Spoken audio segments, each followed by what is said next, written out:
Alhamdulillahirabbil alamin. Alhamdulillahilladzi anzala sakinata fi qulubil mu'minin liyazdadu imanan ma'a imanihim. Asyhadu an la ilaha illallah wahdahu la syarikalah wa asyhadu anna Muhammadan abduhu wa rasuluh la nabiyya ba'dah. Allahumma salli wa sallim wa barik ala nabiyyina Muhammad wa ala alihi wa ashabihi ajmain. Wa ba'd. Bapak-bapak, ibu-ibu, jamaah pengajian IKD yang dirahmati Allah SWT, alhamdulillah atas izin dan karunia dari Allah SWT kita bisa silaturahim kembali di forum pengajian minggu pagi ini. Beberapa waktu yang lalu insya Allah saya juga pernah hadir di majelis ini bersama-sama dengan bapak-bapak dan ibu-ibu sekalian. Insya Allah pada kesempatan pagi hari ini kita akan berbincang masih seputar tema keluarga, karena tema inilah yang kami selalu menggelutinya setiap hari. Bapak ibu sekalian, sedikit membuka ingatan Bapak ibu sekalian, dulu pernah saya sampaikan di forum ini, saya menjadi konselor pernikahan dan keluarga dari tahun 2000 sampai sekarang di Jogja Family Center JFC, dan 2 tahun terakhir ini juga membantu untuk menjadi konselor ahli di RKI Rumah Keluarga Indonesia. Dari pengalaman berinteraksi dengan masalah-masalah kehidupan pernikahan dan keluarga sepanjang 14 tahun dari tahun 2000 sampai sekarang, itulah yang kemudian saya ingin berbagai macam persoalan-persoalan hidup berumah tangga yang telah dialami oleh banyak orang itu tidak terjadi pada orang lainnya, dan kita bisa menjadikan keluarga kita itu menjadi keluarga yang kokoh, keluarga yang sakinah, mawaddah, warahmah. Bapak ibu sekalian yang dirahmati Allah SWT, tema kita sebagaimana tadi telah disampaikan, kita berbincang di seputar bahaya yang ada di sekitar keluarga kita. Saya akan lebih fokus kepada bahaya-bahaya yang dimunculkan akibat dari teknologi. Bapak ibu sekalian yang dirahmati Allah SWT,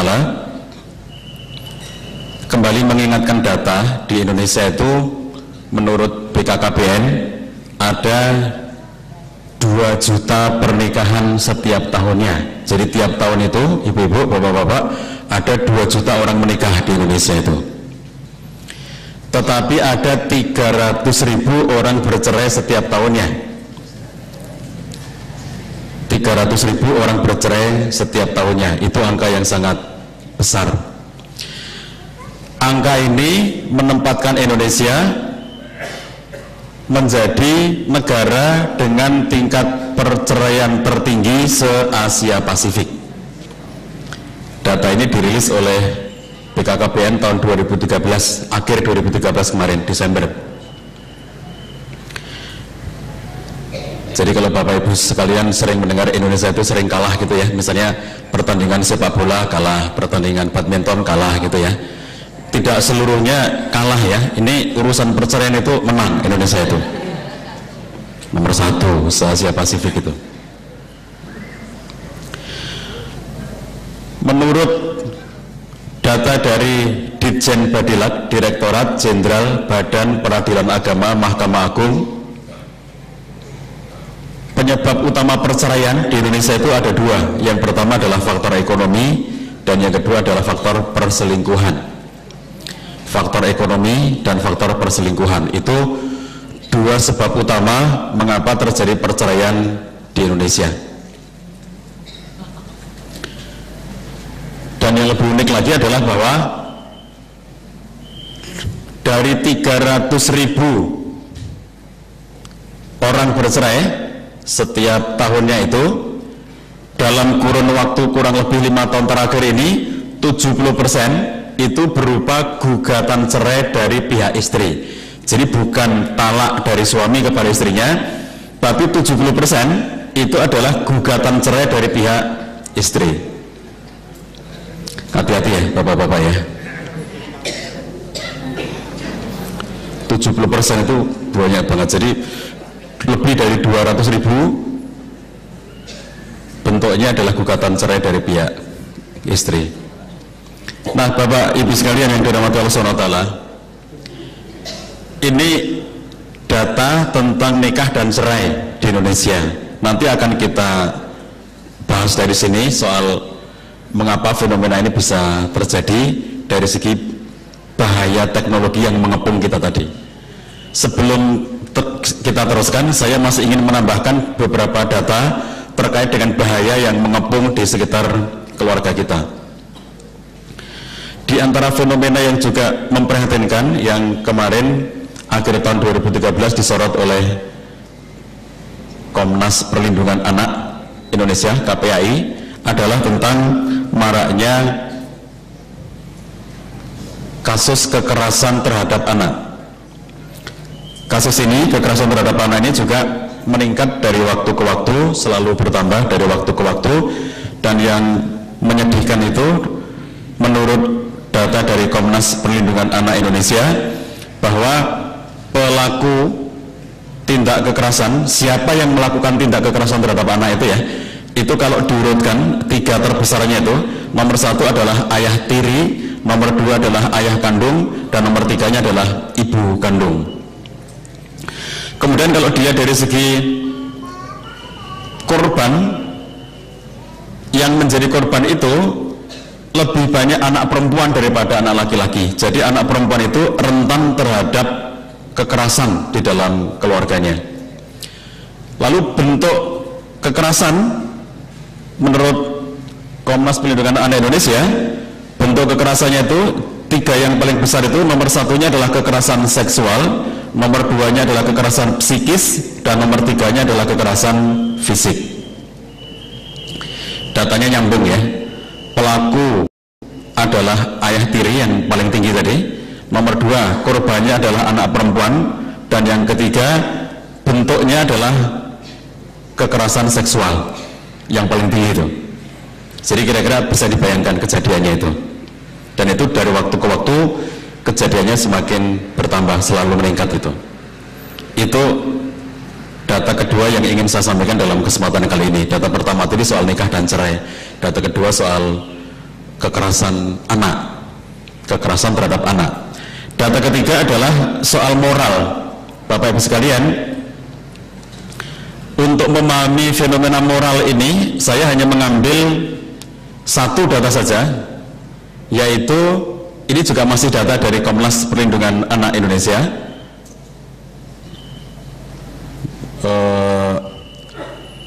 Data tentang aborsi di Indonesia itu rata-rata terjadi 2,5 juta kejadian aborsi setiap tahunnya, 2,5 juta sampai 3 juta kejadian aborsi setiap tahunnya, yang kalau itu dirata-rata dari tahun menjadi bulan, menjadi hari, menjadi jam, menjadi menit, maka ada kejadian 5 aborsi setiap menitnya di Indonesia itu.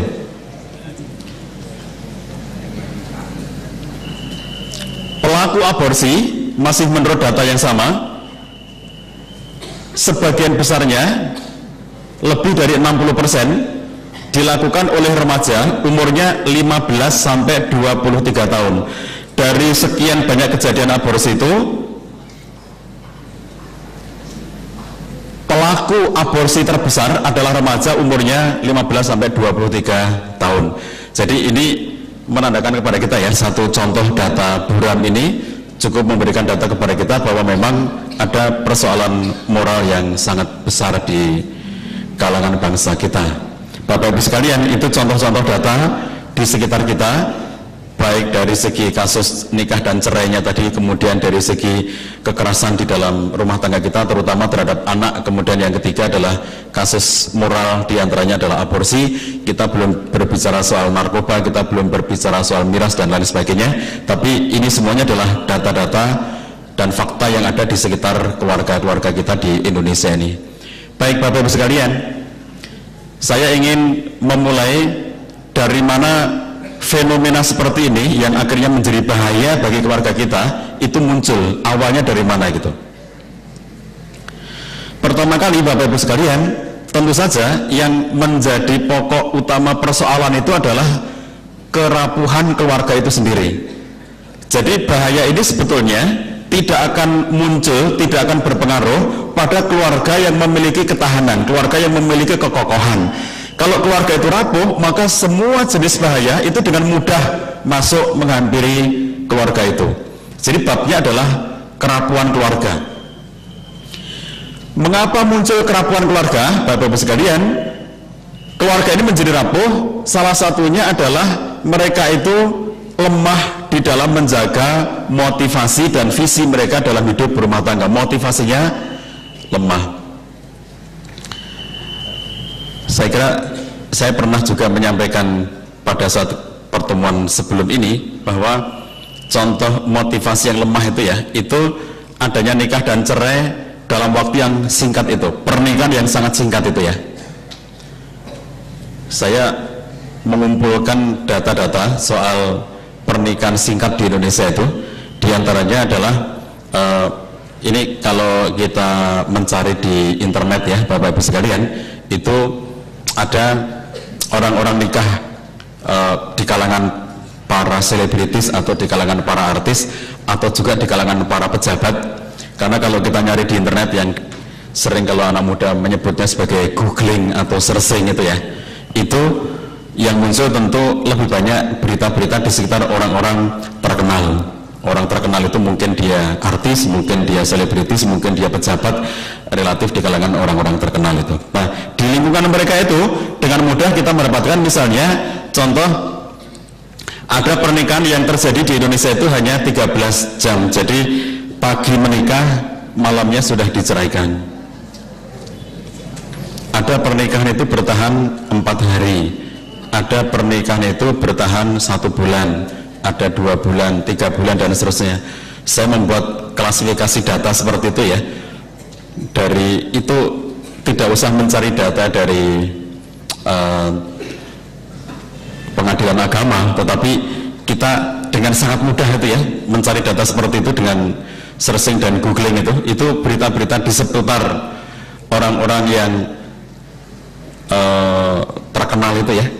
Mereka menikah dan dalam waktu yang sangat singkat kemudian mereka bercerai. Pertanyaan mendasar soal perceraian yang sangat singkat ya, pernikahan yang sangat singkat seperti ini adalah atas dasar motivasi apa mereka itu menikah gitu. Kalau pagi nikah lalu kemudian malamnya sudah diceraikan, lalu untuk apa mereka itu menikah? Motivasinya apa menikah itu gitu.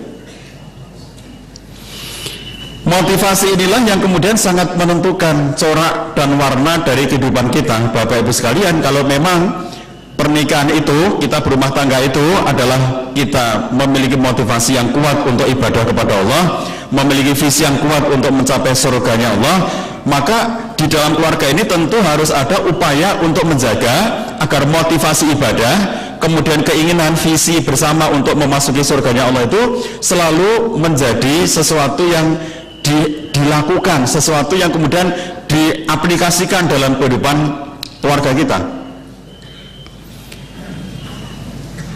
Jadi kalau memang punya motivasinya kuat untuk ibadah, lalu bagaimana kemudian membiarkan ada berbagai macam hal yang masuk dalam kehidupan rumah tangga itu yang ternyata bertentangan dengan nilai ibadah. Kalau memang punya visi yang kuat untuk masuk surga bersama keluarga itu, lalu bagaimana kemudian akan membiarkan masuknya berbagai macam hal yang merusak dalam kehidupan keluarga kita, padahal itu semuanya tidak membawa kita menuju kepada surganya Allah SWT. Jadi nomor satunya itu bagaimana dia masuk dalam keluarga kita, bagaimana fenomena-fenomena keretakan, kerapuan itu ya, dan kemudian menjadi mengepung keluarga kita dari berbagai macam sisinya, bahaya-bahaya yang ada di sekitar kita itu karena rapuhnya pondasi keluarga. kerapuan pondasi keluarga, motivasi yang sangat lemah, visi yang lemah, sehingga kemudian sering kehilangan arah dalam hidup berumah tangga itu ya, kehilangan arah, tidak mengerti akan kemana, tidak mengerti harus bagaimana. Itu kerapuan dari segi pondasinya. Ini sebab pertama ya, kalau kita bertanya tentang sebab apa bahaya itu kemudian masuk dalam kehidupan rumah tangga kita. Sebab pertama adalah kerapuan pondasinya. Nomor dua, Bapak Ibu sekalian, sebab yang nomor duanya adalah karena kelemahan kita di dalam menjaga keluarga itu. Kalau bab pertama tadi kita bicara soal motivasinya, visinya, hal-hal yang mendasar dalam kehidupan itu, yang nomor dua itu adalah bagaimana suami, istri, anak-anak itu saling menjaga dalam kehidupan rumah tangga kita. Kalau ini pun lemah, sudah motivasinya lemah, pondasinya itu lemah, lalu tidak ada suasana saling menjaga di antara suami dan istri itu, maka kemudian ini akan menyebabkan bertambah rapuhnya keluarga itu dan akan menyebabkan semakin mudahnya berbagai macam anasir buruk itu menimpa keluarga kita. Jadi Bapak Ibu sekalian, yang saya maksudkan dengan lemahnya menjaga itu ya, jadi begini, harusnya suami dan istri itu saling menjaga, satu dengan yang lainnya itu saling menjaga. Saling menjaga itu beda dengan saling curiga ya, Ibu dan Bapak sekalian. Saling menjaga itu berbeda dengan saling curiga. Kalau saling curiga itu kemudian suami atau istri itu harus ngamati terus kemana perginya pasangan itu, dia kemana saja, dia ngapain saja gitu. Curiga dasarnya itu. Yang dimaksud dengan saling menjaga itu bukan karena curiga, tetapi karena keinginan bersama bahwa keluarga ini harus mencapai tujuan-tujuan besarnya. Keluarga ini dibentuk untuk ibadah kepada Allah SWT. Keluarga ini dibangun agar kemudian kita semuanya bisa mencapai surganya Allah SWT. Kita harus memastikan bahwa semua anggota keluarga itu terjaga dalam koridor untuk menuju kepada cita-cita besar tadi itu. Jadi bukan karena saling curiga, tetapi dalam konteks ini kita itu memastikan bahwa seluruh anggota keluarga kita itu on the track, berada dalam jalan yang benar untuk menuju kepada surganya Allah itu. Banyak loh ya Bapak Ibu sekalian, suami dan istri yang sudah tidak lagi saling mengenali itu. Kalau saya bertanya kepada ibu-ibu ini ya, ibu-ibu ini kenal nggak sama suaminya? Oh kenal ya, kenal banget ya. Bapak-bapak kenal sama istrinya ya? Kenal. Ini pertanyaan, apakah Anda kenal pasangan itu ya? Kalau dalam sebuah pelatihan saya membuat menjadi 3 level. Pertanyaan apakah Anda mengenal itu, kita buat menjadi 3 level. Level pertama itu pertanyaan yang masih gampang-gampang semuanya. Kalau saya tanyakan kepada Bapak Ibu semuanya ngerti semuanya. Contohnya begini, tanggal lahir pasangan, ngerti ya Ibu ya? Tanggal lahir suami tahu ya? Bapak masih ingat tanggal lahir istrinya? Enggak. Kalaupun nggak ingat itu Pak Ibu, itu bisa ditulis ya, dicatat di handphone kita ya, disimpan di handphone kita ini untuk mengingat-ingat kalau lupa gitu ya. Siapa tahu nanti ada yang nanya terus kemudian kita bisa buka-buka catatan gitu. Itu masih gampang diingatnya. Pertanyaan yang juga masih di level pertama itu misalnya adalah tanggal pernikahan Anda, masih ingat? Masih. Dan itu kalau saya tanyakan jawabannya harus sama ya antara suami dan istri ya. Saya tanya ke suaminya, saya tanya ke istrinya, jawaban tanggal pernikahan itu harus sama ya. Kapan Anda menikah? Jawabannya harus sama. Kalau berbeda,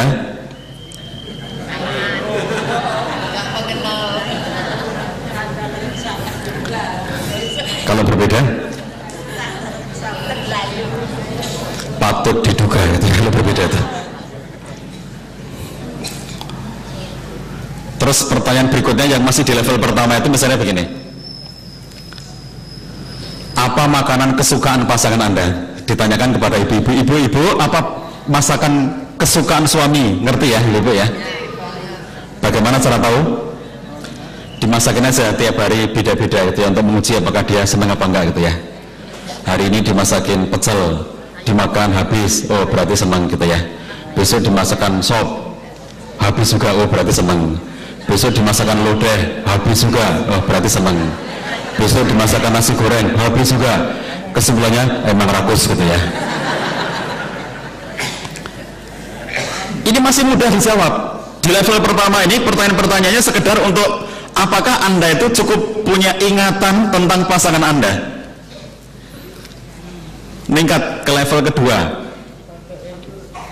Pertanyaan apakah Anda mengenal pasangan Anda pada level kedua. Di level kedua ini pertanyaannya seperti ini. Apakah yang menggelisahkan hati pasangan Anda akhir-akhir ini? Apa yang menggelisahkannya? Ngerti nggak? Harus tahu. Hal apa yang sensitif kalau diomongkan kepada pasangan Anda? Ngerti nggak, bapak-bapak? Kalau yang sensitif itu apa pada istri Anda sekarang ini gitu? Sekarang ini loh. Ngerti, harus tahu.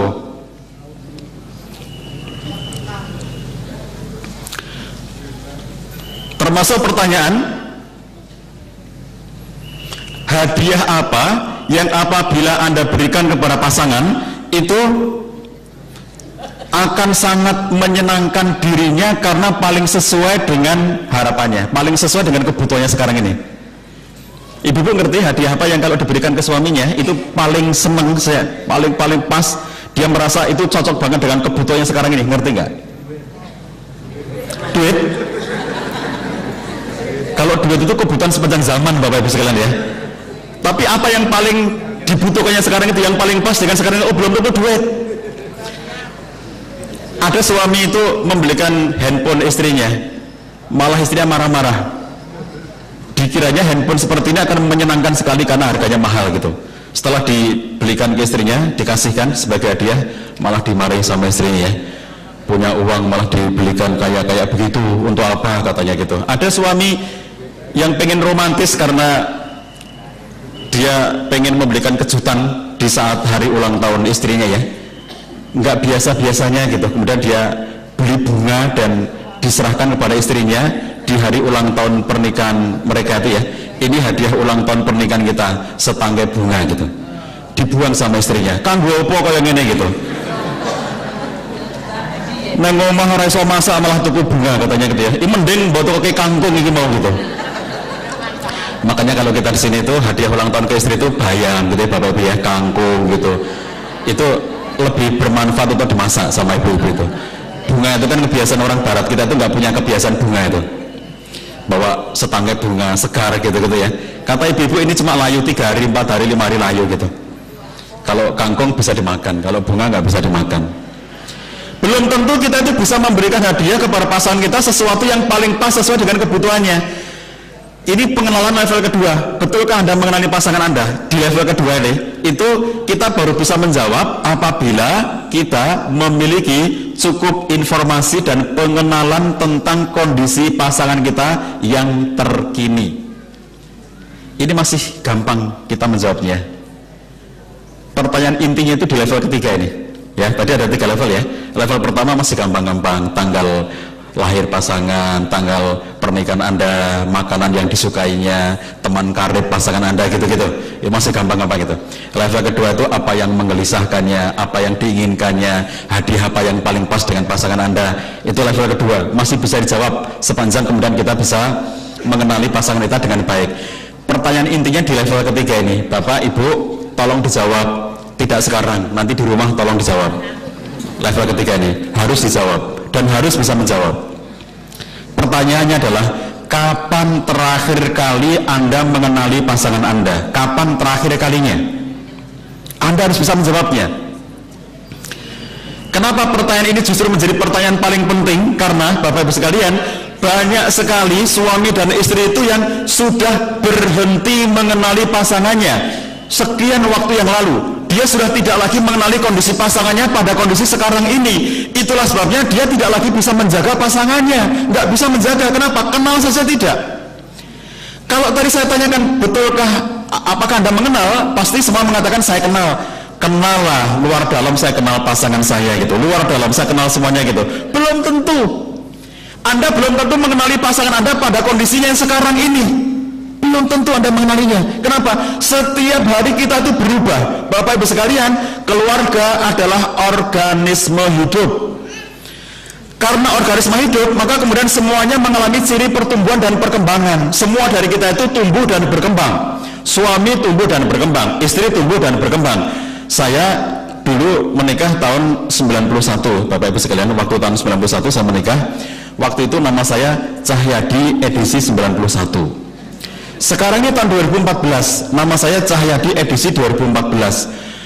Dari 91 sampai 2014 ini melampaui waktu 23 tahun. Kalau orang sudah melampaui waktu 20-an tahun, kira-kira apa yang berubah dari orang itu, Bapak Ibu?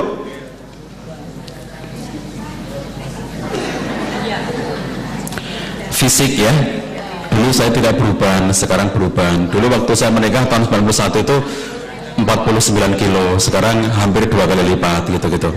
Itu yang fisik. Tetapi Bapak Ibu sekalian, yang berubah dari kita bukan hanya fisiknya, selera kita bisa berubah, keinginan kita bisa berubah, cita-cita saja bisa berubah. Sesuatu yang dulu kita pengen sekali mendapatkan, sekarang nggak pengen lagi, biasa aja. Sesuatu yang dulu kita nggak pernah mikir, sekarang mikir banget gitu.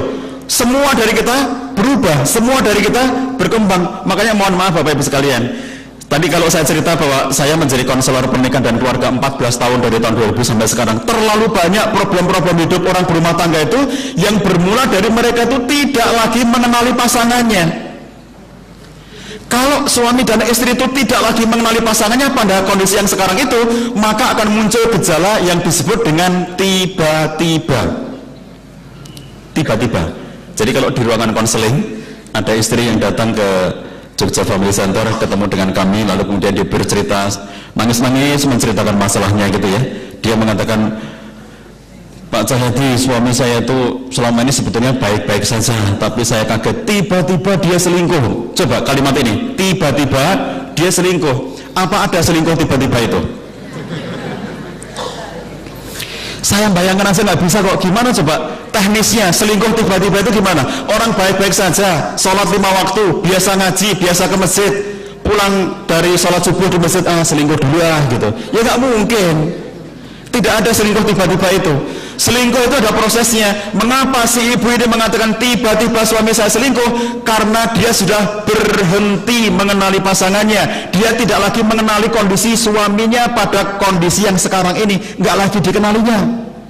Kalau tidak lagi mengenal, Bapak dan Ibu sekalian, maka pasti akan muncul gejala tiba-tiba itu dalam bentuknya yang beraneka ragam. Itu seperti kalau Bapak Ibu punya anak kecil. Kita itu merasa punya anak itu ketika masih kecil, digendong-gendong ya, ditimang-timang, digendong-gendong. Anak ini TK, SD gitu, itu masih seperti, masih bener-bener, bukan seperti, masih bener-bener anak kita gitu.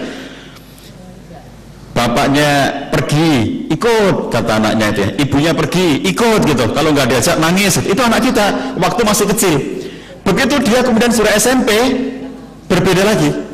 Waktu SMA berbeda lagi, apalagi waktu sudah kuliah berbeda lagi.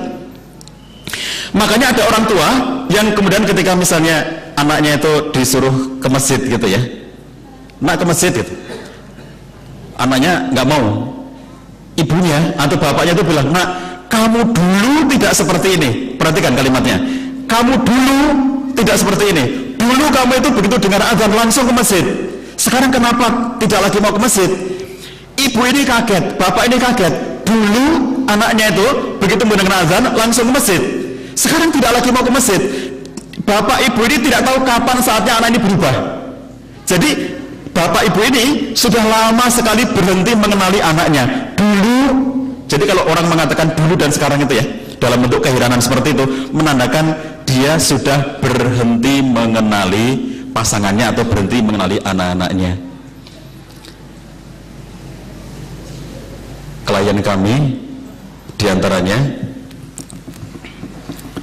suami istri ya yang datang ke rumah itu, ini jauh sebelum datang ke rumah itu awalnya itu ya, jadi Bapak Ibu ngerti Facebook ya, ini kita mulai bicara teknologinya. Facebook, punya akun Facebook Bapak Ibu sekalian? Enggak, alhamdulillah.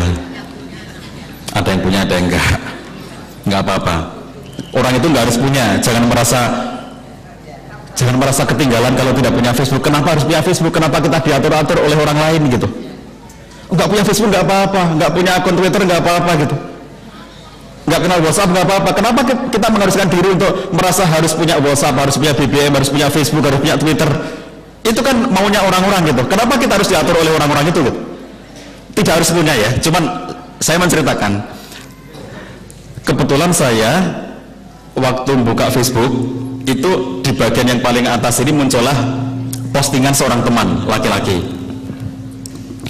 Saya kaget karena itu kok mendayu-dayu gitu ya, puitis sekali bahasanya gitu. Lalu kemudian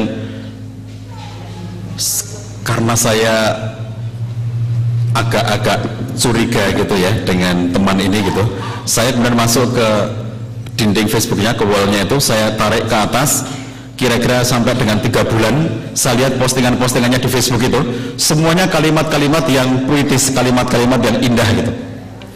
Saya tahu kalau teman saya itu nggak bisa buat puisi, dia bukan sastrawan, dia tidak bisa buat puisi. Saya tahu siapa dia dari dulunya, tapi kalimat-kalimatnya yang diposting di Facebook selama 3 bulan terakhir itu semuanya kalimat-kalimat puitis. Saya karena teman dekat ya, teman akrab gitu, saya SMS dia, kamu jatuh cinta ya, saya tanya gitu. Sudah setua saya umurnya gitu ya, seumuran saya, anaknya dia sudah 5 gitu. Dia jawab begini, Pak Cah ada-ada aja gitu. Ya enggak lah, kata dia gitu ya. Sudah tidak saya teruskan. Tapi enggak lama kemudian dia kontak saya dan minta waktu ketemu. Setelah ketemu, dia bertanya begini pertama kali itu, Pak Cahyadi, bagaimana bisa nulis SMS kemarin itu? Kok bertanya saya apakah saya jatuh cinta gitu?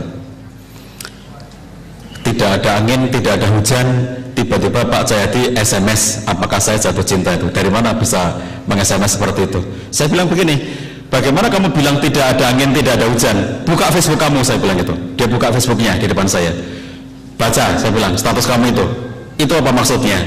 Coba naik lagi ke atas, postingan sebelumnya, itu apa maksudnya? Naik lagi ke atas, postingan sebelumnya, itu apa maksudnya? Saya tanya semuanya gitu.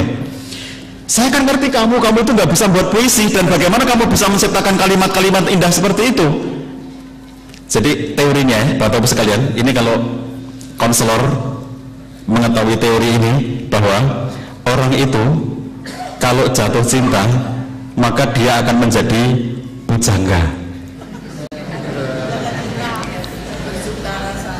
Orang yang sedang jatuh cinta, apakah dia tua, apakah dia muda, apakah lajang atau sudah berkeluarga, apakah dia laki-laki atau dia perempuan, kalau sedang jatuh cinta itu berbunga-bunga hatinya, dan tiba-tiba dia menjadi pujangga. Kalimatnya indah semuanya. Makanya bahagia kalau Anda tidak punya Facebook, karena tidak akan ketahuan ini.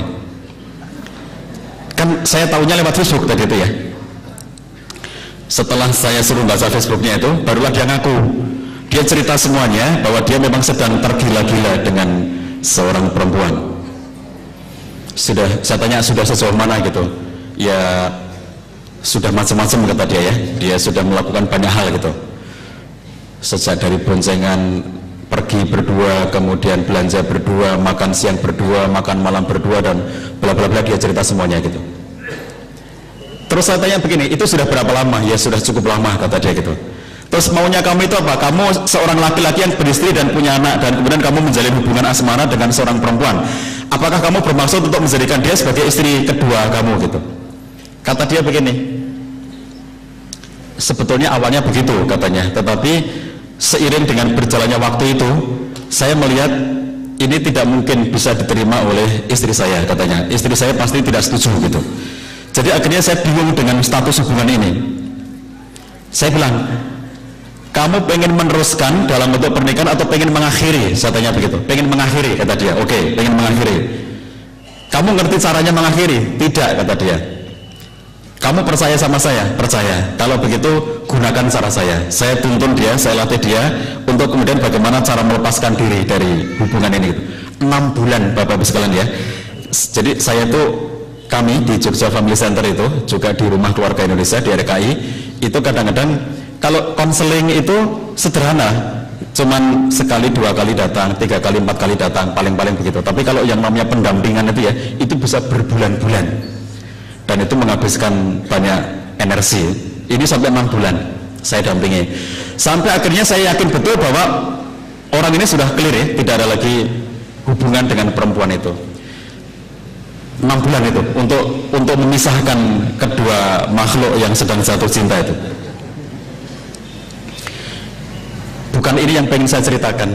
Yang pengen saya ceritakan adalah setelah ini saya nyatakan selesai.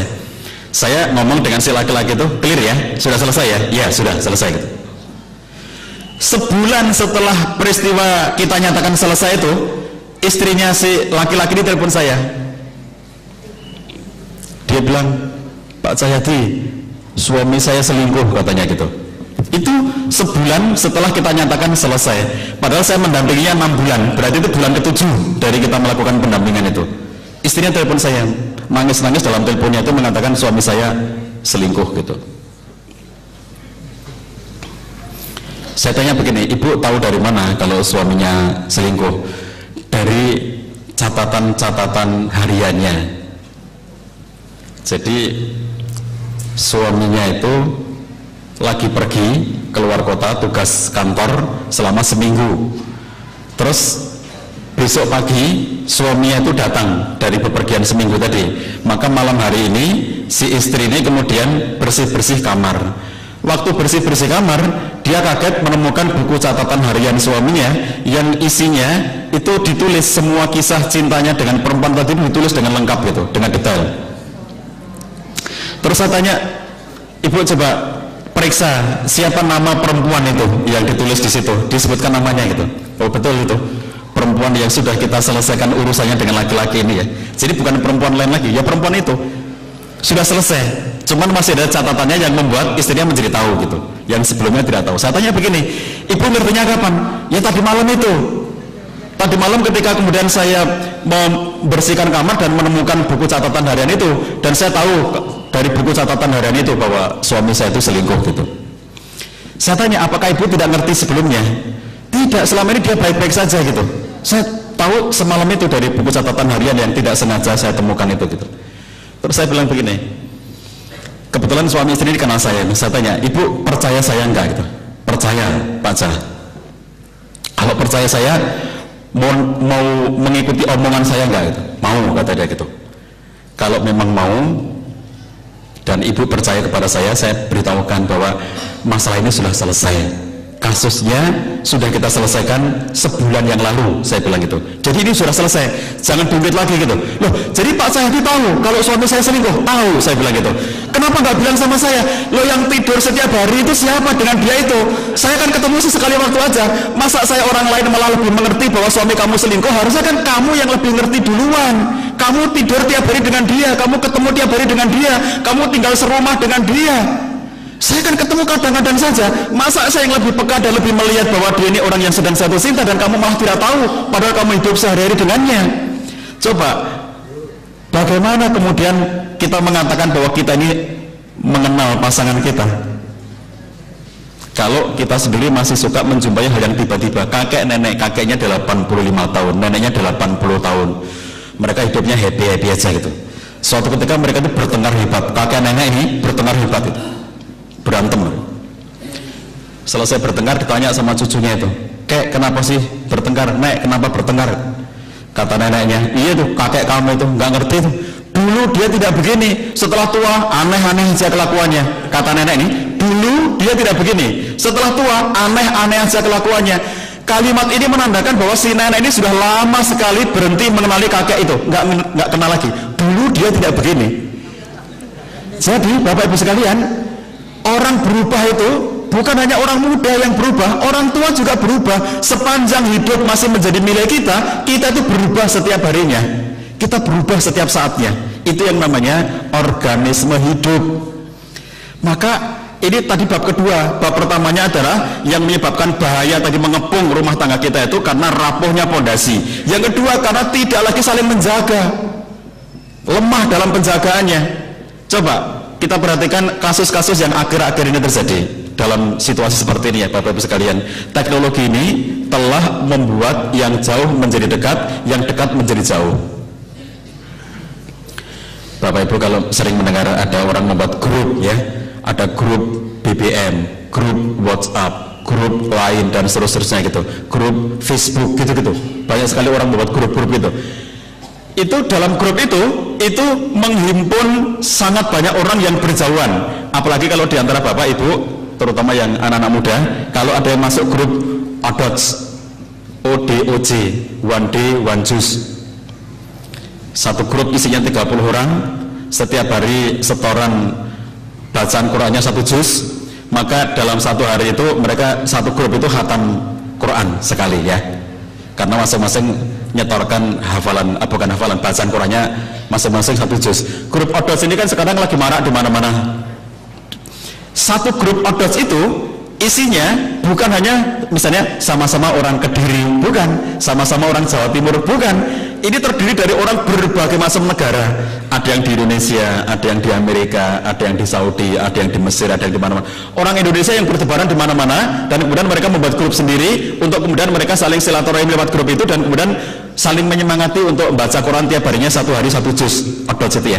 Perhatikan, satu grup itu terdiri dari orang beraneka ragam negara. Kalau ini untuk kebaikan ya, ODOS ini tentu untuk kebaikan. Jadi kalau grup seperti ODOS ini no problem, karena untuk kebaikan, isinya orang setoran Quran gitu, nggak masalah, dan itu sangat positif itu. Yang menjadi masalah dalam konteks ini adalah teknologi ini menyebabkan kita ketemu dengan orang-orang yang jauh dan bertemu dengan orang-orang yang dulu pernah ketemu dengan kita di masa lalu kita. Kita ketemu dengan teman-teman alumni SD, kita ketemu dengan alumni SMP, teman-teman kita alumni SMA, teman-teman alumni kuliah yang sudah lama sekali tidak ketemu. Karena Facebook, karena WhatsApp, karena BBM, akhirnya kita tersambung lagi. Dampak dari seperti inilah, kalau yang kemudian muncul negatifnya adalah muncul peristiwa misalnya CLBK itu ya, cinta lama bersemi kembali. Karena sudah lama ketemu, lalu kemudian mulai ketemu lagi lewat WhatsApp, lewat Facebook, lewat BBM, dan seterusnya begitu. Ini teknologi tadi itu, sesuatu yang dulu tidak pernah kita bayangkan akan terjadi, dan sekarang semua orang itu, mohon maaf, ada teman saya mengatakan sekarang itu susah orang itu mau nyopet handphone ya. Kenapa? Karena kalau bapak ibu lihat, banyak orang itu dipegang aja handphonenya itu terus saja, itu dipegang terus itu. Jadi bagaimana dicopet, nggak bisa. Cerita kecopetan handphone itu zaman dulu, ketika handphone itu fungsinya cuma 2, telepon sama SMS. Pada saat pertama-tama muncul handphone, bapak ibu mengingat pada waktu itu handphone kita fungsinya cuma 2, pertama untuk telepon, yang kedua untuk SMS. Itu doang fungsi handphone, nggak ada yang lainnya. Sekarang ini fungsi yang tidak terbatas. Orang mengatakan fiturnya itu luar biasa banyaknya. Dan kalau kita punya benda-benda seperti ini, yang kita gunakan itu paling-paling hanya 10% saja dari fitur yang disediakan itu, terutama untuk orang-orang tua ya. Untuk orang-orang tua itu paling-paling kurang dari 10% yang dipakainya itu SMS, telepon. Kalau sekarang tidak lagi SMS tapi WhatsApp atau BlackBerry Messenger, karena itu menjadi gratis komunikasinya ya, bayarnya sekali, langganan sekali gitu, dan setelah itu kemudian kita gratis untuk berkomunikasi. Kalau SMS kan tiap ngirim bayar pulsa kan, sekarang tidak perlu pulsa. Kalau kita perhatikan kemudian masalah muncul karena suami istri tadi lemah dalam menjaga. Pertama tadi lemah pondasinya, lemah motivasinya. Yang kedua, lemah dalam penjagaan di antara mereka. Karena kemudian lemah dalam menjaga, sementara kemudian muncul ada teknologi yang kemudian menyebabkan mereka bisa berinteraksi dengan orang-orang yang sudah lama tidak ketemu dengan mereka, dan akhirnya terrajut kembali, atau ketemu dengan orang-orang baru yang kemudian menjadi menarik bagi mereka. Itu mendekatkan yang jauh. Orang-orang yang jauh bisa menjadi dekat lewat genggaman tangan kita ini. Tapi di saat yang sama, benda ini telah menjauhkan yang dekat. Suami istri yang katanya sama-sama sibuk gitu ya, pulang ke rumah jarang-jarang ketemu karena masing-masing sibuk itu. Mestinya kan ngobrol suami istri itu. Sekarang ngobrol itu nggak ada. Begitu mereka asyik dengan benda-benda seperti ini, apalagi punya grup, maka kemudian suami datang ke rumah langsung buka grupnya, ada berita apa lagi, ada pesan apa dari teman saya, segala macam itu. Istri pulang ke rumah, duduk berdua dengan suaminya, ngobrol di ruang, bukan ngobrol di ruang keluarga, itu duduk berdua di ruang keluarga, ada minuman, teh, ada snack segala macam, mereka duduk berdua. Suami asik dengan grup WhatsApp teman-temannya yang jauh, istri juga asik dengan grup dengan teman-teman yang jauh. Mereka berdua malah tidak ngobrol. Suami ketawa-ketawa sendiri karena membaca postingan temannya, lucu banget kata suaminya. Istri ketawa-ketawa sendiri karena ada kiriman gambar dari temannya, lucu banget kata istrinya gitu. Ketika istrinya ketawa-ketawa, suaminya enggak ketawa. Kenapa? Dia tidak ngerti lucunya. Dan ketika suami ketawa-ketawa, istri tidak ketawa. Kenapa? Istri juga tidak tahu lucunya. Orang tahu lucunya itu ketika dia in group, di dalam grup yang sedang diikuti itu gitu. Jadi pada akhirnya suami istri yang berdekatan ini tidak saling ngobrol, mereka kemudian malah ngobrol dengan teman-temannya yang jauh. Akhirnya ini menjauhkan yang dekat. Di titik inilah kemudian suami dan istri lebih semakin tidak saling menjaga. Makanya di antara fenomena perceraian, Bapak Ibu sekalian, yang cukup unik di zaman kita sekarang itu, yang tidak dijumpai di zaman bapak-bapak yang sudah sepuh-sepuh, ibu-ibu yang sudah sepuh-sepuhnya dulu waktu masih muda, fenomena ini tidak terjadi. Sekarang ini terjadi. Apa fenomenanya? Orang bercerai melakukan gugatan, misalnya suami mencerai istrinya atau istri menggugat cerai suaminya di pengadilan agama, itu diantaranya adalah membawa bukti berupa print out SMS istrinya dengan selingkuhannya, suaminya dengan selingkuhannya. Istri gugat cerai suami, buktinya apa? Print out SMS mesra antara suaminya dengan si perempuan itu. Suami gugat cerai istri, buktinya apa? Print out percakapan WhatsApp dari istri dengan selingkuhannya itu. Dulu nggak ada kayak begini. Bapak Ibu, kalau kita bawa teknologi seperti ini ya, kita punya handphone, apalagi kalau sudah Android gitu ya, sudahlah. Ini jadi banyak sekali hal yang kemudian menyibukkan kita untuk urusan-urusan yang gara-gara teknologi itu, dan dampaknya kemudian bisa jauh gitu. Kalau dampak yang kecil-kecil aja itu misalnya ya, dampak dari orang sudah mengenal dunia Android itu kemudian banyak tambahan-tambahan.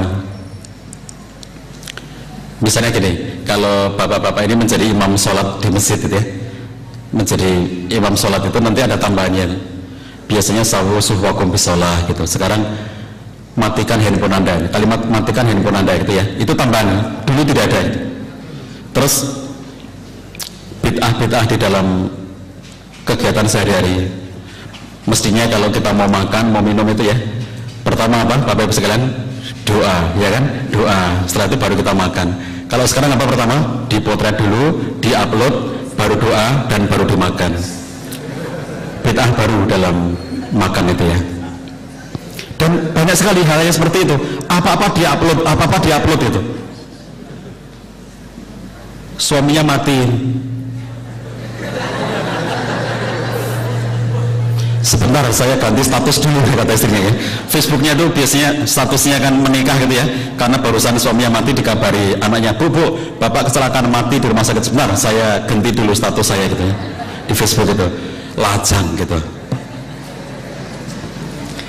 Jadi kalau kita lihat fenomena teknologi ini ya, ketika orang misalnya, mohon maaf nih ya, ini di luar sana, bukan yang hadir ngaji ini. Kalau yang hadir ngaji ini baik-baik semuanya. Saya tadi cerita itu yang orang-orang di luar loh, bukan orang di sini itu, nggak ada yang di sini itu ya, nggak datang maksudnya gitu, nggak datang. Jadi di luar sana itu orang-orang itu misalnya, mohon maaf nih, orang selingkuh yang di luar sana itu, terus dia pakai SMS atau pakai WhatsApp atau pakai Facebook gitu. Terus ketika pulang, sebelum sampai di rumah, dihapus semua percakapannya, SMS-nya dihapus, percakapan WhatsApp-nya dihapus, segala macam, biar nggak ketahuan kan, supaya kemudian kalau handphone ini masuk di rumah, ketahuan istrinya atau suaminya, sudah nggak ada lagi percakapan mesranya itu, karena sudah dihapus. Kita itu hanya bisa menghapus dari benda ini, tetapi tidak bisa menghapus sesuatu yang sudah kita tulis di servernya. Semua SMS yang sudah kita tulis, semua percakapan WhatsApp yang sudah kita tulis, semua tulisan di Facebook kita, kalaupun kita menghapus, itu hanya menghapus di bendanya ini. Di benda ini kalau dicari sudah tidak ada, karena sudah kita hapus. Tapi tidak bisa menghapus sesuatu yang sudah kita tulis di servernya. Masya Allah ya, teknologi manusia, belum teknologinya malaikat. Malaikat itu, Anda mau ngapain saja, kalau memang dia bertugas mencatat, kecatat semuanya, tidak ada yang lalai gitu. Ini belum lagi malaikat, ini baru teknologi manusia. Kita itu hanya bisa menghapus sesuatu yang di sini, tetapi tidak bisa menghapus sesuatu yang sudah tertulis dan sudah terlanjur kita kirimkan ke orang lain di servernya sana tersimpan. Jadi begitu kemudian ada suami yang cemburu karena kemudian suatu ketika melihat istrinya itu sepertinya sedang asik SMS-an mesra atau WhatsApp mesra dengan laki-laki lain gitu, dia kemudian datangi servernya minta print out 3 bulan terakhir, di print out semuanya gitu, nggak bisa mengelak lagi karena itulah percakapan antara si istri dengan selingkuhannya atau suami dengan selingkuhannya dalam bentuk print out, itu yang kemudian dibawa sebagai bukti di pengadilan. Contoh itu ya. Dulu tidak ada kayak begini nih. Belum lama, seminggu yang lalu muncul lagi berita, padahal itu berita yang sudah sering terjadi. Anak remaja SMP perempuan dibawa lari, ini kejadian di Tangerang ya, seminggu yang lalu, dibawa lari oleh seorang laki-laki teman Facebooknya. Coba Bapak-Ibu sekalian, Bapak Ibu mungkin kalau saya cerita tentang Facebook banyak yang tidak tahu, kalau saya bercerita soal WhatsApp banyak yang tidak tahu, tetapi anak-anak ibu ini ngerti semuanya. Anak-anaknya bapak ini di rumah itu ngerti semuanya, jauh lebih ngerti mereka daripada kita. Jadi bapaknya nggak tahu Facebook itu apa gitu, ibunya nggak ngerti Facebook itu apa gitu, anaknya itu pengguna Facebook setiap hari. Jadi kalau dari tadi saya cerita soal teknologi, walaupun diantara bapak ibu ini tidak ngerti gitu ya, tetapi karena anak-anak di rumah itu ngerti semuanya, kita perlu ngerti bab ini bahwa itu berbahaya bagi mereka. Facebook, bapak ibu sekalian, orang itu bisa jatuh cinta karena Facebook, orang bisa jatuh cinta karena dialog lewat Facebook atau lewat WhatsApp atau yang lainnya. Kira-kira setengah tahun yang lalu saya kedatangan klien, bapak, ibu, suami istri ini membawa anak perempuannya ke rumah kami untuk menceritakan kondisi anak perempuannya. Anak perempuannya itu SMA, kelas 2 SMA anak perempuannya itu menjadi dibawa ke kami di Jogja Family Center itu karena si anak perempuan ini itu berada dalam satu tahap jatuh cinta sedemikian rupa dengan seseorang yang belum pernah dikenalnya, belum pernah bertemu, dan dia jatuh cinta karena obrolan lewat Facebook. Padahal setelah kemudian dilacak, jadi anak ini menjadi berubah aneh setelah dia mulai jatuh cinta itu, mengikuti kemauan yang dicintainya tadi itu ya, lewat Facebook, nggak pernah ketemu. Karena merasa aneh gitu, si kakak dari anak ini, kakaknya sudah kuliah, dia menjebol Facebook adiknya. Dia pengen tahu siapa yang pacarnya, pacar virtual istilahnya ya, pacar di dunia maya, bukan di dunia sesungguhnya. Nggak pernah ketemu. Jadi kalau ketemu nggak pernah, ngelihat langsung nggak pernah. Itu cuma pacaran virtual gitu. Pacar virtual, pacar angan-angan, jarak jauh. Kakaknya menjebol dan akhirnya mendapatkan data si orang itu, lalu dengan kecanggihan teknologi yang dipahami kakaknya, dia mencari tahu siapa orang ini gitu ya. Dia menyamar juga membuat akun palsu di Facebook ini, dan baru ketahuan bahwa si pemilik akun yang dicintai oleh adiknya perempuan itu ternyata juga seorang perempuan. Jadi di akun Facebooknya dia mengaku laki-laki, menggunakan nama laki-laki, memasang foto laki-laki, lalu kemudian dia memerankan diri sebagai laki-laki, lalu kemudian ketika ngobrol asyik dengan si perempuan anak SMA ini tadi itu, seakan-akan dia laki-laki, dan si perempuan ini, cewek SMA ini yakin betul bahwa dia laki-laki yang mencintainya, padahal orang ini perempuan, mahasiswi di sebuah perguruan tinggi gitu. Jadi contoh-contoh seperti ini, korban-korban terutamanya anak remaja, ibu-ibu sekalian ya. Tadi poin kedua itu adalah bagaimana kemudian kita itu saling tidak lagi menjaga karena tidak mengenal. Coba, kenal nggak kita dengan anak kita? Bapak ibu sekalian, halo, kenal nggak dengan anak kita hari ini? Kalau Anda mengenalnya, Anda harus tahu passwordnya untuk masuk ke Facebooknya. Anda harus tahu apa password emailnya. Kalau Anda mengenal anak Anda, apakah Anda tahu akun Facebooknya itu apa? Passwordnya apa?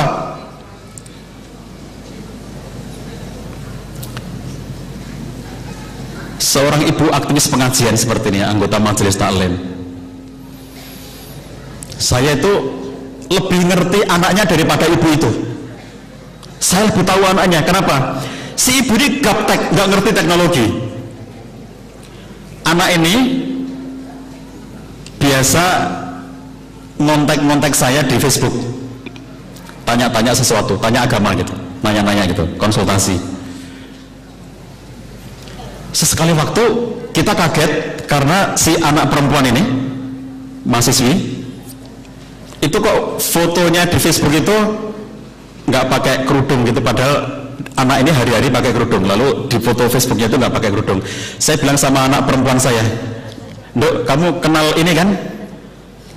"Tahu," kata dia. "Kenal," kata dia gitu. Karena kebetulan kita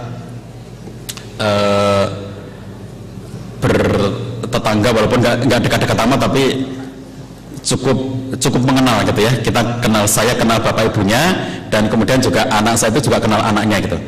Saya bilang sama anak perempuan saya, "Coba kamu lacak masuk ke Facebooknya ini, kamu masuk ke dia." Setelah dilacak di Facebooknya itu, ternyata gambarnya jauh lebih mengerikan daripada yang dipasang di foto profilnya itu.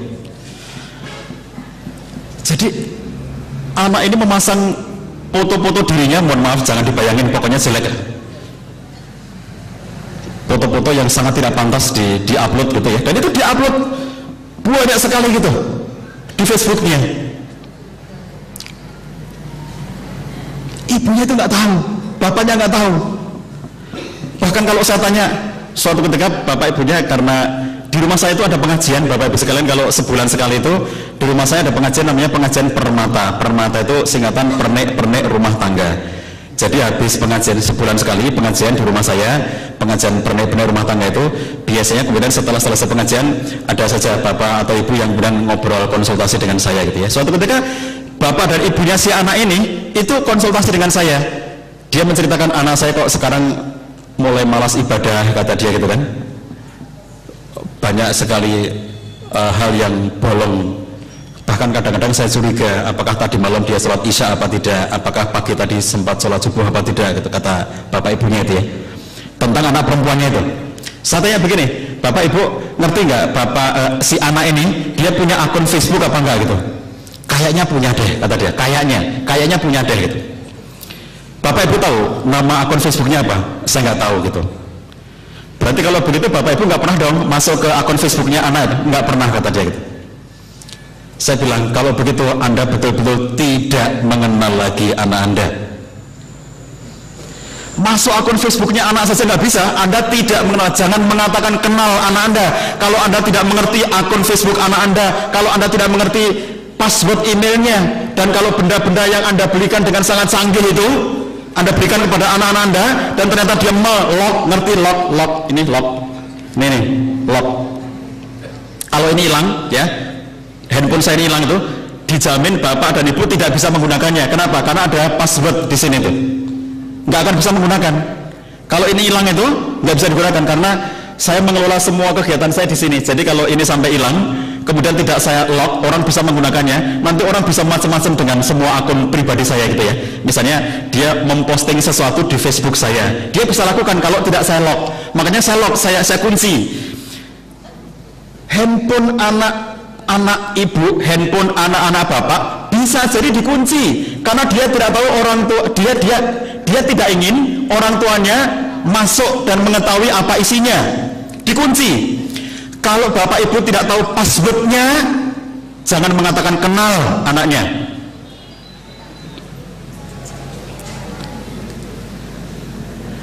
Bagaimana kemudian kita hidup hari-hari bersama dengan anak kita dan sekedar bertanya, "Nak, password kamu apa?" dan anak kita tidak menjawabnya dan kita tidak bisa masuk ke dalamnya. Coba betapa independennya anak Anda terhadap Anda. Kalau ditanya password saja tidak menjawab. Di rumah kami ada satu aturan, di rumah ini ada internet, di rumah kami ada internet, tapi aturannya adalah, pertama, internet ini hanya digunakan untuk kebaikan, tidak boleh digunakan untuk sesuatu yang sifatnya keburukan, kemaksiatan dan seterusnya. Pertama. Yang kedua, hanya boleh diakses di ruang keluarga, tidak boleh dijadikan sebagai wifi yang kemudian bisa dibawa diakses ke kamar masing-masing. Internet hanya bisa dibuka di ruang keluarga, terbuka, tidak bisa dibawa masuk ke kamar mereka masing-masing. Dan kita sepakati tidak ada internet di kamar, adanya internet di ruang keluarga. Silakan kalian menggunakan internet, tetapi di ruang keluarga. Yang kedua. Yang ketiga, tidak boleh ada yang menyembunyikan password. Tidak boleh ada yang menyembunyikan password. seluruh akun saya, email, Facebook, apa semuanya, istri saya bisa memasukinya, anak saya bisa memasukinya. Tadi handphone saya lock, istri saya tahu apa passwordnya, anak saya tahu apa passwordnya. Ada seorang bapak-bapak gaptek, nggak ngerti teknologi, bilang kepada saya begini, Pak Sehdi, saya tahu kok passwordnya anak saya, karena suatu ketika saya ngintip ketika dia lagi nulis itu ya, saya intip itu passwordnya. Saya tanya, apa passwordnya? Bintangnya 8 kali, ditulis bintang 8 kali gitu.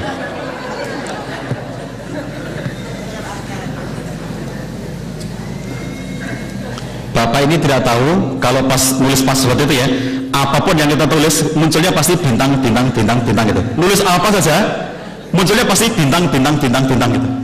Jadi dia ngintip anaknya, coba passwordnya apa? Setelah diintip itu bintangnya dihitung 1, 2, 3, 4, 8. Dia nggak ngerti yang ditulis itu apa. Coba bapak ini dengan polosnya mengatakan pokoknya bintang 8 kali, saya pasti bisa memasukinya. Ya nggak bisa. Lah yang ditulis kamu nulis apa saja pasti keluarnya dalam bentuk bintang kalau password itu. Coba bagaimana kita merasa mengenal anak kita hari ini, kalau akun Facebook saja kita tidak tahu dan tidak ngerti apa yang diupload di sana. Saya menjadikan teknologi ini sebagai bagian diskusi sehari-hari dengan anak saya. Saya tanya begini, Kak, anak saya yang di rumah itu, karena ada yang sudah kuliah, ada yang di rumah. Yang di rumah saya tanya, Kak, menurut kamu foto seperti ini yang diposting oleh teman kamu ini patut nggak diposting di ruangan publik seperti di Facebook ini gitu? Ya enggak lah, kata dia gitu. Kita jadikan bahan obrolan. Kita pengen mengetahui bagaimana persepsi dia tentang mengupload sesuatu. Dan ternyata banyak orang tua yang tidak tahu anaknya itu mengupload apa saja, mengakses apa saja. Bapak Ibu sekalian, dulu mungkin ini sebagai penutup dari obrolan kita siang hari ini, pagi hari ini, sebelum nanti kalau ada yang pengen didialogkan. Dulu mungkin saya pernah cerita di forum ini, ada guru, jadi sekolah SD, di sekolah itu kan ada aturan tidak boleh anak-anak membawa handphone. Tapi fenomenanya kan banyak sekali orang tua itu saking sayangnya kepada anak dari SD saja sudah dibelikan, bahkan handphonenya canggih-canggih.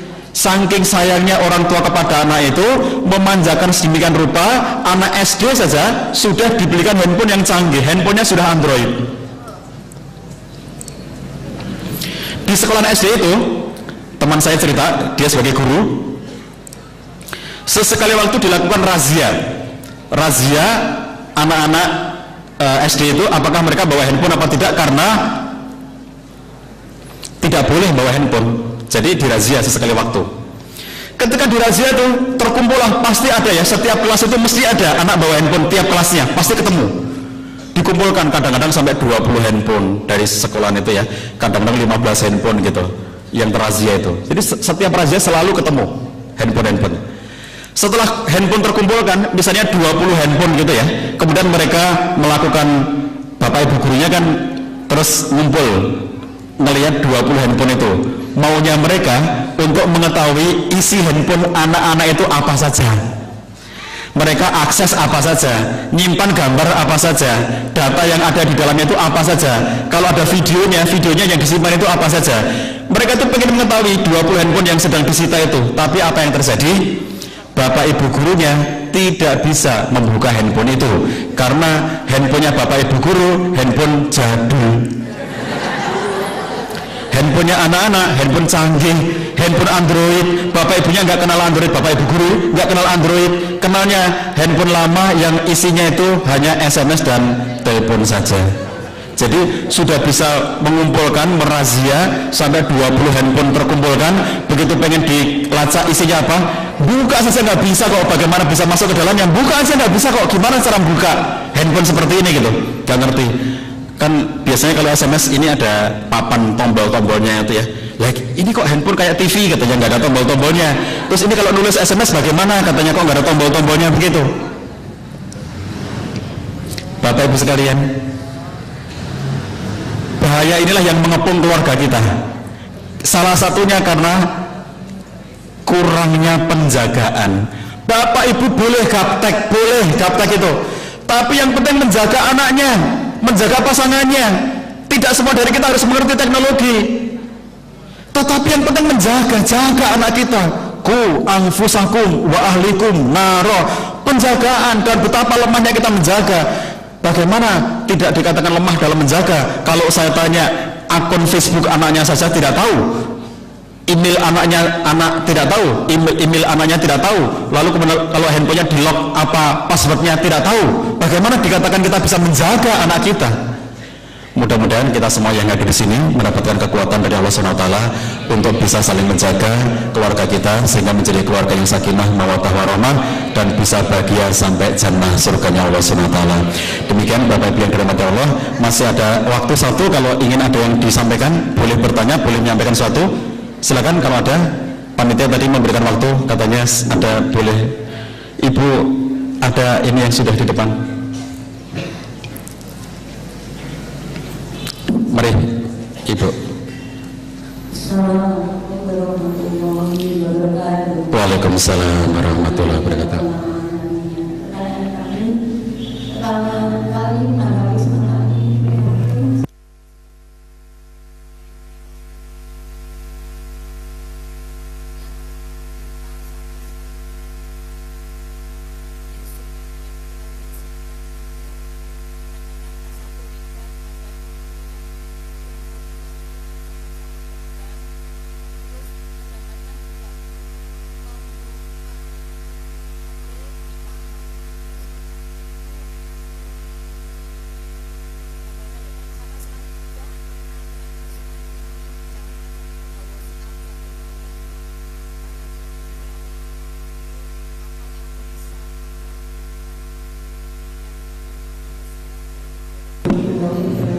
Waalaikumsalam warahmatullahi wabarakatuh. Terima kasih Ibu.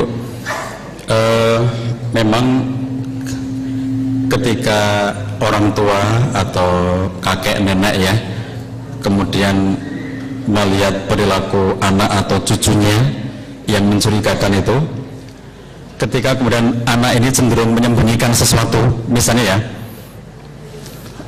perhatikan begini Bapak Ibu sekalian, ini bukan hanya kepada anak-anak tapi juga kepada pasangan. Handphone ini ya, kalau dikunci seperti tadi saya bilang, di lock tadi, gunanya apa di lock? Pasti ada sesuatu yang disembunyikan. Tadi saya cerita, kenapa saya mengunci handphone ini, ada yang saya sembunyikan. Karena kalau sampai ini hilang, lalu kemudian orang bisa mengakses dengan leluasa, dia bisa menjadi diri saya. Misalnya, dia mengirim email atas nama saya, karena dengan mudah dia kirim email ke semua alamat email yang tersimpan di alamat email saya. Contohnya misalnya digunakan untuk keperluan salah, contohnya misalnya untuk mencari uang. Contohnya gini, teman-teman sekalian, sekarang ini saya lagi kondisi sulit sekali secara ekonomi, tolong bantu saya, tolong kirimkan uang Anda kalau peduli dengan saya ke rekening berikut ini, tertanda Cahyadi Karyawan gitu. Itu betul-betul email saya dan tersebar ke semua alamat email yang tersimpan di akun email saya itu gitu. Teman-teman saya membaca itu mengira itu dari saya, terus kemudian dikirimkan ke alamat rekening itu, ternyata itu milik orang lain dan saya nggak pernah minta uang kayak begitu. Itu contoh ya. Kenapa saya sembunyikan, kenapa saya lock? Karena untuk menghindari penyalahgunaan oleh, kalau ini hilang gitu ya, oleh orang-orang yang tidak bertanggung jawab. Sekarang pertanyaannya bukan kalau ini hilang, bagaimana kalau barang seperti ini harus dikunci padahal ini di rumah sendiri. Coba, ngapain saya menguncinya kalau tidak ada yang saya rahasiakan dari keluarga itu? Ngapain saya menyembunyikan password saya kalau tidak ada yang saya rahasiakan dari keluarga saya itu? Jadi kalau kemudian handphone ini sudah saya kantongi terus gitu ya, kemana-mana saya bawa terus, pokoknya saya pegang terus beginilah gitu, ke kamar mandi saya bawa, ke masjid saya bawa, tidur di koloni. Ini Bapak-Bapak sekalian, untuk mengetahui apakah kita itu lebih kenal pasangan atau kenal handphone, apa yang paling dekat dengan kita, pasangan apa handphone? Apa yang paling terakhir dilihat sebelum tidur, kita ngelihat pasangan kita di mana atau nyari handphone kita di mana? Apa yang dicari pertama kali ketika bangun dari tidur? begitu bangun dari tidur langsung nyari handphonenya, ada pesan masuk enggak ya, ada pesan-pesan buat saya enggak, langsung dicari gitu, atau nyari pasangannya. Sepanjang orang itu kemudian sudah tergila-gila dengan benda-benda seperti ini bukan hanya anak-anak, bisa menjangkiti siapa saja, termasuk suami istri yang saling tidak mengenal karena mereka lebih mengenal handphonenya daripada mengenal pasangannya. Suara pasangan tidak apa, tapi bunyi dering handphonenya apal banget kan. Kalau suara pasangannya nggak apal. Anak-anak juga begitu ibu-ibu. Kalau kemudian ya bapak-bapak kalau ngelihat anaknya atau cucunya kok handphonenya dibawa terus, tidak pernah ditinggal, kemudian ketika coba bapak pinjam sebentar dong handphone kamu gitu, nggak boleh. Ibu pinjam sebentar dong handphone kamu gitu, nggak boleh. Kalaupun kemudian boleh, nih dikasihkan, bapaknya nggak bisa buka, ini gimana sih cara bukanya gitu, dan dia nggak mau ngasih tahu gitu. Email kamu apa? Dia nggak mau ngasih tahu. Facebook kamu apa? Dia nggak mau ngasih tahu. Kamu punya grup bos apa? Dia nggak mau ngasih tahu gitu. Coba kalau tidak ada yang dirahasiakan, kenapa harus menyembunyikan? Ketika tidak ada sesuatu yang ingin dirahasiakan, sebetulnya tidak ada keperluan untuk menyembunyikan dari keluarganya. Misalnya suami nggak perlu menyembunyikan apapun kepada istrinya sepanjang tidak ada yang dirahasiakan. Istri tidak perlu menyembunyikan apapun soal teknologinya itu sepanjang tidak ada yang dirahasiakan. Anak tidak perlu menyembunyikan apapun kepada orang tuanya sepanjang tidak ada yang dirahasiakan. Maka apakah ibu tadi benar ya, ada perasaan curiga? Masa iya tidak ada perasaan curiga sama sekali kalau anak itu asyik saja dengan gadgetnya. Dulu bapak ibu sekalian, ini bapak-bapak ini yang sudah sepuh-sepuh, kalau zaman dulu pulang sekolah dari SD mainannya apa bapak-bapak? Kelereng. Kemudian kalau pistol-pistolan pakai itu ya, yang ini bambu kecil itu gitu, tulup. Kemudian mainan-mainan kubak sodor segala macam gitu ya, bentek apa nggak tahu, bentek di sini bambu itu, mainan begitu. Kenapa? Coba lihat nih, orang-orang yang dulunya mainnya secara fisik seperti itu juga akan menimbulkan kesehatan fisik. Anak-anak kita sekarang itu kalau punya teknologi yang namanya iPad ya, mas mbak yang muda-muda, kalau saya juga sudah tua nih, saya juga gaptek, kalau saya salah diingetin ya, iPad ya. iPad itu begitu kita punya bendanya, iPad itu, kalau ibu-ibu ini zaman kecil waktu SD gitu masak-masakan ya, bener-bener ada sesuatu yang dikerjakan kayak masak betulan gitu ya, kayak masak betulan. Sekarang itu masak di iPad, buat roti di iPad, goreng sesuatu di iPad, masak bakar apa ayam, bakar ikan, bakar sate di iPad. Oh sudah kosong nih, dibalik katanya. Masak pizza di iPad, balapan di iPad ya. Anak sekarang itu sedikit sekali fisiknya dan matanya fokus ke sini. Dampaknya dia itu akan mengalami gagap sosial, tidak memiliki kecerdasan sosial karena dia seorang yang soliter, seorang yang sendirian, seorang yang asyik dengan dunianya sendiri gitu. Jadi jangan biarkan anak kita asyik beginian. Makanya tadi saya bilang, kita boleh saja gaptek, boleh bapak ibu sekalian ya, nggak ngerti teknologi boleh. Kenapa? Tidak semua dari kita harus ngerti teknologi, nggak semua dari kita harus ngerti teknologi. Cuma walaupun nggak tahu teknologi, Facebook nggak tahu, WhatsApp nggak tahu. Ini kalau saya nulis di Kompas Siana sekian waktu yang lalu, saya nulis tentang ada yang namanya double check syndrome dan last seen online syndrome. Nah, ini tambah nggak ngerti lagi ya istilah-istilah teknologi.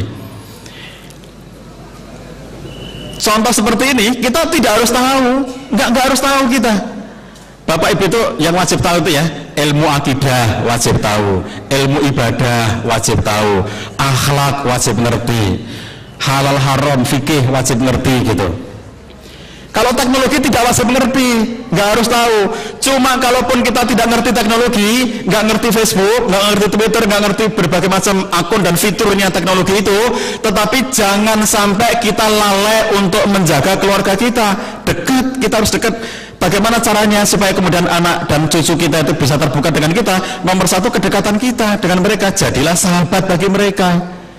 Suami istri juga begitu, Bapak Ibu sekalian. Saya sering mengatakan suami istri itu seringkali mereka itu terlalu sibuk berumah tangga dan lupa bersahabat. Ngerti enggak? Jadi begini, kalau terlalu sibuk berumah tangga itu, orang kalau sibuk berumah tangga, suami istri itu kalau ketemu omongannya apa? Pak, ini tagihan listriknya bulan ini sekian gitu, bayar sekolah anak-anak tunggakannya sekian gitu, berasnya wis entek Pak, gulanya wis entek, entek gitu. Itu sibuk berumah tangga. Setiap ketemu suami istri yang diomongkan beras entek, kemudian garam habis, SPP anak-anak, gasnya habis, gitu-gitu aja. TV-nya rusak, remote-nya segala macam, gitu-gitu aja. Itu namanya sibuk berumah tangga. Dampak dari itu, mereka itu menjadi sangat jarang dan menjadi tidak memiliki kualitas persahabatan yang baik. Bapak Ibu sekalian, semakin tua umur kita, saya lebih muda dari Bapak Ibu yang tua di sini, tapi lebih tua dari Mas Mbak yang muda di sini ya. Jadi semakin tua umur kita ini, yang tersisa dari suami dan istri, kalau nanti kita tumbuh sama-sama tua gitu, yang tersisa dari suami dan istri yang bisa dinikmati adalah persahabatan. Besok ketika kita sudah tua itu, sudah tidak ada lagi obrolan-obrolan yang sangat rinci tentang listrik kita sekarang berapa tagihannya, biaya tunggakan anak kita, SPP-nya, itu sudah nggak ada lagi yang begitu-begitu, karena kita sudah semakin tua itu, umur kita semakin tua itu, urusannya sudah berkurang yang seperti itu. Kalau yang namanya cinta mawadah itu cinta yang menggebu-gebu, coranya sangat fisik. Cinta rahmah itu cintanya orang tua yang coranya sangat dewasa, sangat mendalam. Tidak lagi obrolan atau tidak banyak lagi sesuatu yang sifatnya sentuhan fisik. Yang paling banyak adalah bagaimana kemudian keduanya sudah menjadi sejiwa, sahabat, ngobrol gitu ya. Ngobrolnya itu kalau sahabat apa saja diobrolkan, bukan soal tunggakan listrik, bukan soal tunggakan SPP anak-anak, bukan soal beras yang habis, bukan soal gula yang habis, tapi apa saja diobrolkan. Makanya begitu kemudian kakek nenek ini sudah menjadi sepasang sahabat, suami istri itu sudah menjadi sepasang sahabat, mereka akan bisa menikmati kebahagiaan sampai usia tua, sampai usia habis yang Allah berikan kepada mereka, tetap bisa menikmatinya karena menjadi sahabat. Demikian kita juga dengan anak-anak, sepanjang kita hanya menjadi orang tua bagi anak dan tidak menjadi sahabatnya, maka mereka nanti tidak banyak terbuka kepada kita. Tetapi kalau kita bisa menjadi sahabat bagi anak kita, bisa menjadi tempat curhat bagi anak kita, maka mereka pun akan menceritakan berbagai macam masalahnya kepada kita. Kalau dia melihat kita semata-mata orang tua, nanti orang tua itu pikirannya anak-anak, oh mesti nggak boleh, nanti kalau salah mesti dimarahi, kalau aku cerita begini mesti nanti dilarang. Itu pikiran dia karena kita meletakkan diri selalu sebagai orang tua, tidak pernah meletakkan diri kita sebagai sahabat. Kalau kita meletakkan diri sebagai sahabat, maka namanya sahabat ya, sahabat yang paling intim itu apa? Kamu satu-satunya orang yang aku beritahu rahasiaku, ya, itu sahabat. Kalau orang bersahabat, dia akan menceritakan rahasia-rahasianya. Kamu satu-satunya orang yang aku beritahu rahasiaku, aku gak pernah cerita ke orang lain. Karena kamu sahabat karibku, maka aku ceritakan rahasia ini hanya untukmu. Kalau orang tua sudah bisa menjadi sahabat bagi anaknya, tidak ada yang rahasia. Kalau suami dan istri sudah bisa menjadi sahabat bagi yang lainnya, suami dan istri menjadi sahabat soulmate namanya itu, belahan jiwa, tidak ada rahasia di antara mereka. Demikian Bapak Ibu yang dirahmati Allah SWT, mohon saya dimaafkan kalau ada yang tidak berkenan, ada yang tidak tepat. Segala kebenaran dari Allah SWT, segala hal yang tidak benar, hal yang tidak tepat datangnya dari salah saya sendiri, astagfirullahaladzim li wa lakum. Mudah-mudahan Allah SWT mengkaruniakan keluarga yang sakinah, mawadah, warahmah, penuh berkah, rezekinya juga berkah kepada kita, sampai akhir hayat kita tetap menjadi keluarga yang bahagia. Billahi taufiq wal hidayah. Assalamualaikum warahmatullahi wabarakatuh.